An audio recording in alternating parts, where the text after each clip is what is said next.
We're going to dive straight in with our main story tonight, which concerns the ongoing war between Israel and Hamas. And I'm going to fact-check it. As you undoubtedly know, on October the 7th, Hamas-led militants Hamas terrorists launched an unprecedented and brutal attack against Israel, killing over 1,000 people, mostly civilians, including women and children in their homes, in what has ended up being the deadliest day for Jews since the Holocaust. Over 200 hostages were taken, including a 9-month-old baby, most of whom have not been returned. It was hideous and it was sickening. In response, Israel has launched what's now become a month-long siege of Gaza, cutting off nearly all water, food, electricity and fuel to the territory. No, that's not true. More than 800 trucks of humanitarian aid have gone into Gaza since this war began, in coordination with the US and Egypt and facilitated by Israel. So far, almost 8,000 tons of food, almost 3,000 tons of water, and over 2,700 tons of medical equipment have been delivered to Gaza. As for fuel, Hamas has a reserve of hundreds of thousands of liters of fuel in Gaza that they are hoarding for themselves. In just the first 6 days of the war, it dropped 6,000 bombs on a strip of land just 25 miles long and at most 7 miles wide. Wait, you didn't give any context for where those bombs were dropped. It dropped 6,000 bombs. On Hamas targets, on their rocket launchers, their command and control centers, their underground tunnel infrastructure, and in targeted strikes on key Hamas officials, many of whom were directly responsible for October 7th. Let's start with Hamas. It has been around since 1987, has governed Gaza for the last 17 years. It was founded in part in opposition to where Palestinian politics was heading at the time, with the dominant political party, Fatah, embracing a peace process with Israel. A process, by the way, the Palestinians had high hopes for when it started. But Hamas branded itself as the party of resistance to Israel and undermined the peace process with a long series of attacks and suicide bombings. All of that is completely true. But you know what key word you left out? Terrorist. This isn't really up for debate. Hamas is recognized as a terrorist organization by the US, UK, EU, and other Western countries. By neglecting to use the word terrorist, you're leaving out really important context for this entire episode. It is true that Gazans did, at one point, elect Hamas. But if you think that makes them all complicit in war crimes their government commits, then boy, do I have bad news for you about decades of US foreign policy. And also, there are some huge asterisks on Gazans electing Hamas. First, that election happened in 2006. And there hasn't been one since. Okay, yeah, I'm totally on board with everything you said about the elections in Gaza and Hamas not representing the people of Gaza today. Good job in this section. Many Gazans will say that they don't want Hamas in charge. Polls show if true peace were available, many Palestinians would embrace it. In fact, one conducted right before October 7 found 73% favouring a peaceful settlement to the Israeli-Palestinian conflict. And it's notable that in July, despite all the restrictions on dissent in Gaza, there were actually people on the streets chanting slogans including "Fuck off Hamas" and "We want to live." Yes, thank you for showing that.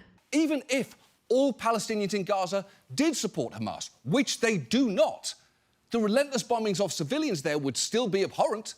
Collective punishment is a war crime. Okay, here we go.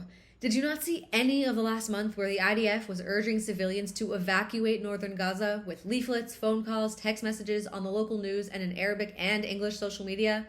Did you not see how for the last few days the IDF has been setting up and guarding the evacuation route, literally guarding it from the Hamas members who were shooting at those civilians trying to stop them from evacuating? We can have a difference of opinion on Israel, but you cannot just throw around the term war crime. And Palestinians have been on the receiving end of that extremism twice over, subject to the inadequacies and cruelties of a Hamas government and the punishing isolation and daily misery of an Israeli one. And an Egyptian one. I'm not saying don't criticize Israel, but you do have to give the full context that Hamas's violent takeover of Gaza 16 years ago led to a blockade by Israel and Egypt. And it's worth noting that there is one more major player in all of this that I haven't mentioned yet, and it's us. In recent years, we've given Israel $3.8 billion a year in military aid. But also $5 billion to Palestinians in my lifetime. Why would you leave that part out?